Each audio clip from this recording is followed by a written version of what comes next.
Vous pensez que Fritz Lang a été ministre de la Culture ? Comme beaucoup, vous passez pour un blaireau dès que les gens se mettent à parler cinéma. Vous voulez briller en société ? Alors cette émission est faite pour vous. Voilà, on va le réinitialiser. Réinitialisation des paramètres personnels propriétaires, monsieur le coach. Réinitialisation des paramètres vocaux. N'est-ce pas mon petit Grégoire ? Tout à fait, coach. Et maintenant, Grégou ? L'anecdote. Réinitialisation terminée. Et voilà. Bon, pour le reste, c'est un logiciel dynamique, donc pas d'inquiétude, il saura s'adapter. Et puis, n'hésitez pas, hein, s'il y a le moindre problème, il est garanti 5 ans. Ok. Action. En effet, j'ai le plaisir de vous annoncer que j'ai exercé toutes les pressions du monde sur la direction, j'ai même menacé de partir, j'ai été jusque-là, pour que mon petit Grégoire reprenne la place qui lui revient. Aujourd'hui, mon petit Grégoire, une émission spéciale. En effet, coach, aujourd'hui, c'est l'inauguration du festival de Gérardmer. Nous avons sélectionné un classique du film d'horreur, Massacre à la tronçonneuse. Grégo. Tourné au Texas par Souci d'économie, la majorité des acteurs étant de la région, Massacre à la tronçonneuse est produit avec 140 000 $. Un budget trop faible pour engager un compositeur attitré, ce qui obligea Toby Hooper à assurer lui-même la conception de la bande-son, chargée de compositions atoniques, obtenue par le frottement d'une fourche sur une surface dure.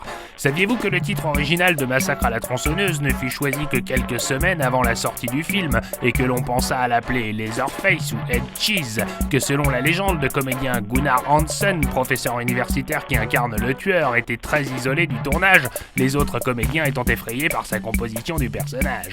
Saviez-vous également que le tueur masqué de Massacre à la tronçonneuse s'inspire du véritable tueur en série Ed Gein, tout comme Psychose ou Le silence des agneaux, ou encore que malgré le peu de violence graphique du film, Massacre à la tronçonneuse sera interdit aux moins de 17 ans non accompagné d'un adulte aux États-Unis, ne sera que brièvement distribué en France en 1974, puis interdit en 1975, pour ressortir classé X en 1977 et être finalement interdit aux moins de 18 ans en 1981, alors que son réalisateur espérait à l'origine une seule interdiction aux moins de 12 ans.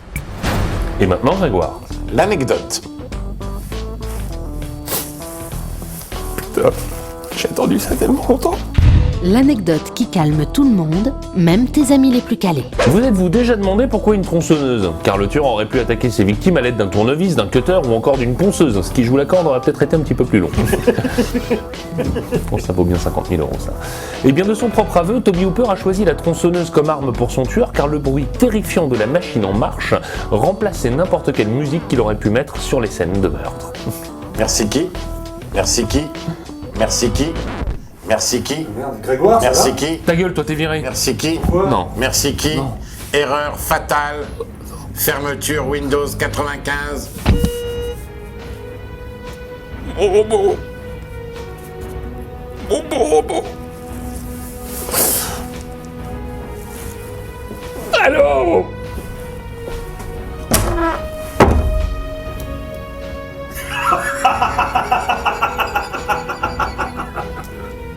Quoi ? Mais non, mais j'en veux pas de votre échange, moi, je la garde pas, votre machine de merde. Je vous laisse jusqu'à demain. Ouais, Grégo ? Ouais, c'est moi. Oui, bah tu vas pas le croire, j'ai fait pression sur la direction et ouais, tu reviens dans l'émission. Moi aussi, j'ai envie de pleurer. Tu peux être là quand ? Maintenant, coach. Et je te préviens, je serai intraitable. Et toute violence que je pourrais te faire, bah, ce sera pour ton bien. C'est d'accord, coach. C'est d'accord. Merde, qu'est-ce qui se passe ? Qu'est-ce qui t'arrive ? Mais parle ! Oh, c'est Martine. Elle est de retour.